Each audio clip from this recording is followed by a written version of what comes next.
নিজেকে মনে করিয়ে দিচ্ছি আমি যোগ্য, এমন মন্তব্য করেছেন ভাবনা। আসনা হাবিব ভাবনা নট আউট নাটকের মাধ্যমে অভিনয় জীবন শুরু করেন। এটাই ছিল তার প্রথম টিভি নাটক। এরপর নিজের অভিনয় দক্ষতা দিয়ে দর্শকদের একাধিক নাটক উপহার দিয়েছেন। তিনি ভয়ঙ্কর সুন্দর চলচ্চিত্রের মাধ্যমে চলচ্চিত্র ক্যারিয়ার শুরু করেন। এদিকে বৈষম্য বিরোধী ছাত্র আন্দোলনের সময় আলো আসবেই গ্রুপ কাণ্ডে আওয়ামী লীগের সমর্থন জানার কারণে জনগণের তোপের মুখে পড়েছিলেন ভাবনা। এরপর থেকেই বিতর্ক যেন তার পিছু ছাড়ছে না।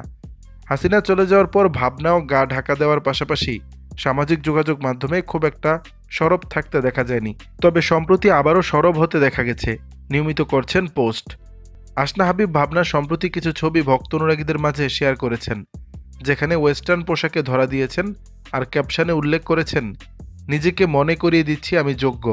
তিনি লিখেছেন, আমি নিজেকে মনে করিয়ে দিচ্ছি আমিই সেরা, আমি যোগ্য ছিলাম, সেরাটা পাওয়ার জন্য আমি উপযুক্ত। এটি আমার ব্যক্তিগত নীতি, যা আমি প্রতিদিন সকালে নিজেকে বলে থাকি অভিনয়ের আগে। সেই পোস্টের কমেন্ট বক্সে অনেকেই ভালো মন্তব্য করেছেন, আবার কেউ কেউ কটাক্ষ করেছেন। দর্শক, বিষয়টি নিয়ে আপনাদের মতামত জানাবেন নিচের কমেন্ট বক্সে।